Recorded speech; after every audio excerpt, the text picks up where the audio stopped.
Hey everybody, in this reading we'll be looking at things that didn't come through in my other readings for whatever reason. And these things could be about love, work, friendship, trips, whatever comes up. I'll do a couple of spreads and maybe additional clarification or outcome spreads if necessary. Please like, share, and subscribe to support this channel. Here's the first card, Aries. We have the Seven of Cups clarified by the Eight of Swords. We have the Five of Wands. We have the Six of Pentacles clarified by Justice, and we have the Knight of Wands on the bottom of the deck. You could be dealing with a fellow fire sign, Aries, Leo, Sagittarius. We also have Libra on the table, but you could be dealing with pretty much any zodiac sign. I think we have every single element on the table.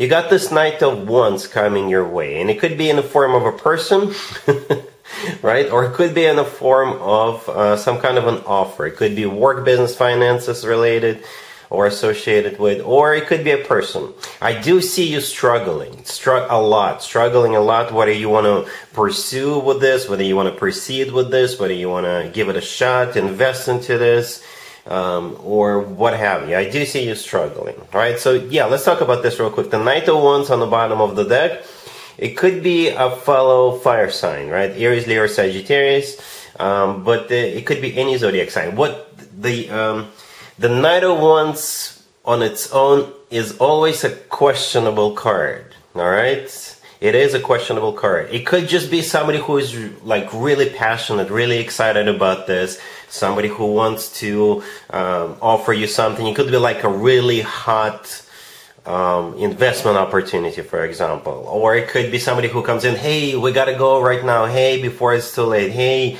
I got this new idea, I got this inspiration, and I want you to be a part of it. You know, it could be that type of a energy, and it could be a legit one. But at the same time, the Knight of Wands often comes through as a card of a player, right? Somebody could be lying to you, somebody who just wants to have a little fun with you, right? And they're just pretending to be something they're not, or they are, like I said, a player. It could be somebody who is like hot and cold in and out of your life. You could already know this person. The rest of the spread, right? All other cards, this is you struggling.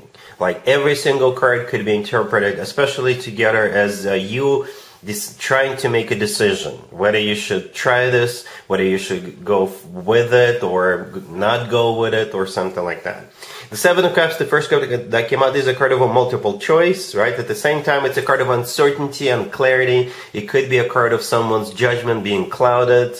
The Eight of Swords clarifying it, this is you stuck in your own thoughts because you don't know, right? The Five of Wands in the middle, I think this is your internal struggle. That's what this card could be every once in a while, your internal struggle. Then we have the Six of Pentacles clarified by Justice. You know what? Both of those two cards always remind me of one another. In both of those cards, in the Justice card there is a person, and in the Six of Pentacles there's a person standing in the middle, standing up.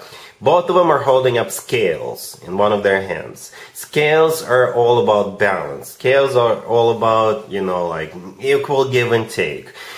Scales and the Justice card all about doing what's right. Okay, for some of you it could be a matter of legal situation, right? So I do see you struggling at the end. And Justice is the only major arcana card. Perhaps you're questioning whether this is like legal or not, or you're questioning whether this is going to lead to something more serious than just having fun right now. All right, so that's what we have right now. You do have an offer or a person coming your way, very fiery, very passionate, but at the same time, I see you questioning. I see you being very skeptical about this, no matter what the nature of this offer is. All right, so yeah, let's take a look at the advice spread real quick for this situation. Here's the advice for you, Aries, for the situation we saw in the first spread. We have the Ace of Wands clarified by the Page of Wands, the Page of Swords. Then we have the Five of Pentacles clarified by the Seven of Swords, and we have the Nine of Wands on the bottom of the deck. The advice for you is to say no to this offer, whatever the nature of that offer is. You will get hurt, you'll get burnt, probably not for the first time, especially if this is somebody whom you already dealt with and they did screw you over in the past. They'll do it again. They will do it again, Aries. They will. Alright, so let's talk about this real quick. The Ace of Wands clarified by the Page of Wands in the beginning. It's the same energy as the Knight of Wands we saw in the first spread on the bottom of the deck. All fire, you know, Yeah, it is a very passionate offer. Okay, the Page of Swords, the next card that came out. You know, the Page of Swords always strikes me as somebody who is kind of suspicious. You see how that person is kind of leaning backwards and they got their sword out. You know, they don't trust somebody whom they're dealing with. At the same time, the Page of Swords is a card of like a research. So if you do ask around, if you do your little research, I'm sure you will find information about this offer, about this person that you're not going to like.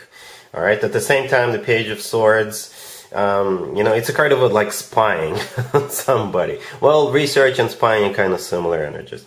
The rest of it could be you sending a message to this person, right, and telling them no. Because the rest of the spread is just horrible, to be honest with you, right? We have the Five of Pentacles clarified by the Seven of Swords. The Five of Pentacles is a card of somebody feeling left out in the cold, feeling sad, feeling miserable, feeling lonely. The Seven of Swords clarifying it could be the reason. Why? Because it is a card of a cheater. It is a card of a deception. It is a card of somebody who runs away in the morning and sneaks out in the morning, right? The Nine of Wands on the bottom of the deck is a card of a wounded warrior. So it could be you as a result of you giving this a shot, giving it a chance. All right, so the advice, there's no major arcana cards here, zero, right? We had Justice, major arcana card in the first spread. We have zero major arcana cards here, so it's up to you. Well, in most cases, it's up to you. Free will is always at play, but you don't have to if you don't want to. Reject them, but I do see them having like an ulterior motive, or they're not telling you the whole truth, or they're just literally trying to screw you over again. So be careful with this person, with this situation. But it will look like it's very promising, or it will look like very passionate, very like they really want to get something started with you. But no. Unfortunately not. We're moving on, spread number 2. We'll just look at what else the universe needs you to know right now. Here's the second situation, Aries. We have the Queen of Wands clarified by the Three of Wands. We have the Eight of Wands. We have the Knight of Cups clarified by the Ace of Cups and the Sun. And we have the Chariot on the bottom of the deck. You could be dealing with a water sign, Cancer, Scorpio, or Pisces. We also have Leo. But you could be dealing with pretty much any zodiac sign. You will have to decide whether you want to go somewhere or not. And I believe the suggestion for you is to go.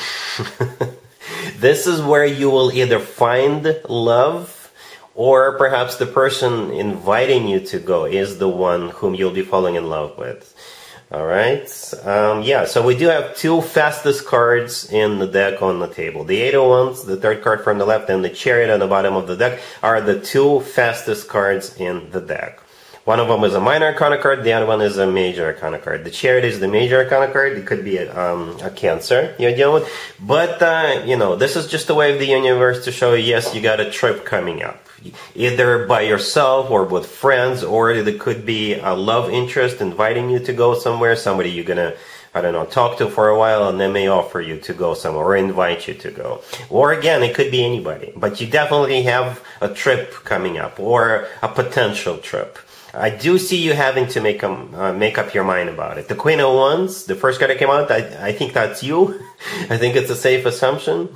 Aries, right? And you're clarified by the Three of Wands. The Three of Wands is a card of somebody who made up their mind, somebody who made a decision, right? And they're moving forward with that decision. Because before the Three of Wands, we have the Two of Wands. And in the Two of Wands, we have a person who is trying to make a decision, who is in the middle of making a decision. With the Three of Wands, that's it. The decision is final, right? And here comes that Eight of Wands and the Chariot. Both, I believe both are literally going somewhere, right? And that's where the most interesting part of this happens. We have the Knight of Cups clarified by the Ace of Cups and the Sun. You see, I clarified it twice. And the answer is yes, this is definitely genuine, authentic love coming your way as a result of that trip, or during the trip. Right? Just the Knight of Cups or the Ace of Cups would have been enough for me to assume that this is genuine love. But when both of them show up in the same spread, when one clarifying the other, it doesn't matter in which order, in which sequence, yeah, definitely love. The Knight of Cups is the most romantic, the most loving knight out of all four knights. Right? This knight is often referred to as the knight in the shining armor. The Sun Clarifying all of that, it could be a Leo you're dealing with, but the Sun is the happiest card in the deck. It's also a card of clarity, so you will be crystal clear about how they feel, and I think you will also be clear about how you feel towards this person, right? And again, yeah, it is the happiest card in the deck. With the Sun card, people usually feel on top of the world, people feel happy, joyful, loved, cherished, all that good stuff. Alright, so yeah, at some point in the very near future, I think you will have a choice whether you want to go somewhere or not. And if you do, I think it's going to be something very, very loving. Yes. Alright, so I don't think we need to do like an additional spread for this situation. I think you should just go and see for yourself, Aries. But don't go anywhere with like total and complete strangers, alright? Hopefully this is somebody you at least know a little bit. Alright, or if it is a trip with friends or by yourself, yes. Yeah, go ahead. Alright, Aries, so yep, that's what I have for you for this reading, for this time period. If this video resonates with you, please share and subscribe. Please like it. And other than that, Aries, have an amazing October.